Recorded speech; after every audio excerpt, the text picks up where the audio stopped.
In this video, we're going to walk through how you would record a session and how would manage the session in real time. So here we are in the dashboard, and I have a couple of sessions here. And if you have an upcoming session, you can filter them by date or what is scheduled for today.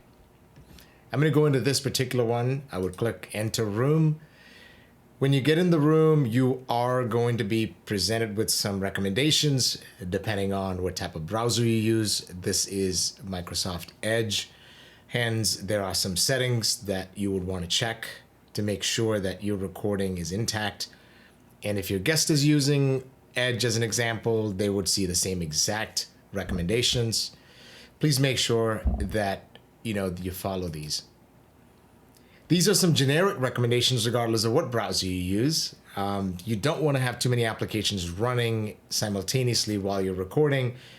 You don't want too many browser tabs open.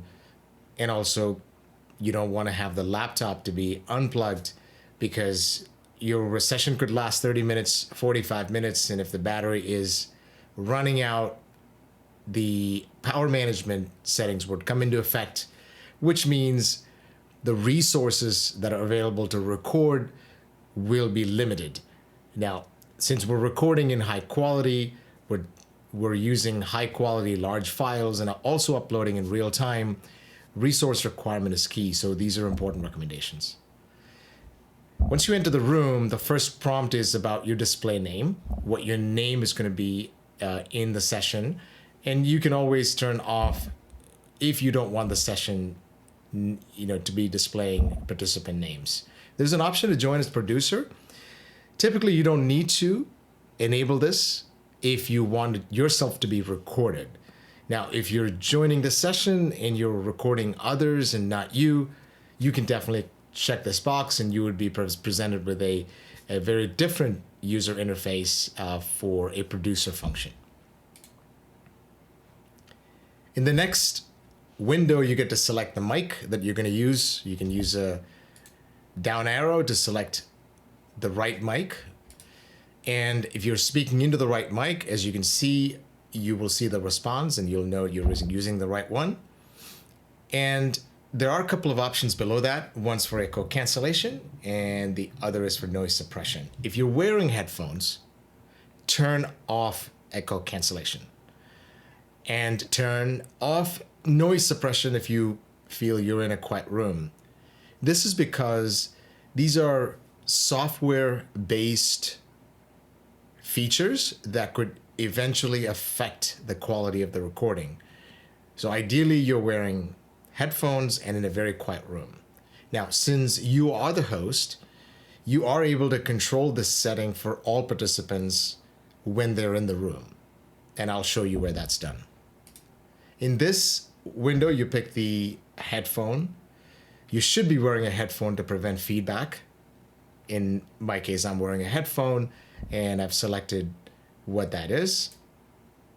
And then here you are presented with the camera option. If you're going to be recording video, you would need to be turning that on. If you're only recording audio, it's an option. You could still be seeing each other on video and only record audio. Click Next. In this, you can do a recording test and play 5 seconds of recording right back to you. This is good because you want to make sure that everything is working correctly. In this, you're selecting the recording type and quality. Again, this setting you may have already set in the configuration for the studio, but you have the option to change that here. No matter what selection you make here, you would still be able to use video to communicate. If you select audio and video, you will need to pick the right resolution. Again, if you've already set this in the studio, that's going to be presented to you. As I said before, higher the resolution, higher the video quality, but at the same time, larger file size, and it requires a better network to be able to upload that in real time. And it takes longer to upload. And depending on the computer capabilities, real-time communication can suffer if you're picking a higher quality resolution and the computer isn't capable of it. Again, this isn't just for you. This setting will affect every person that joins the session. Here you select transcription language and transcription. There is 32 languages that we support.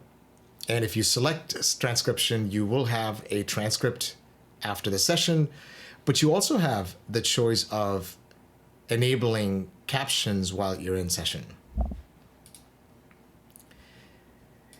Here you can select the live stream destination. If you've already scheduled, this would be checked, and that scheduling, is done in the scheduling phase. Now, if you did not schedule it, but you want to do this on demand, you simply click check, provide a title, add the description, click save, and then choose the destination. Could be your page, could be your personal Facebook page as an example, and click enter room. When you're in the room, here you can again change all of the customizations that you have changed previously in the configuration setting. You'll see that on the right side.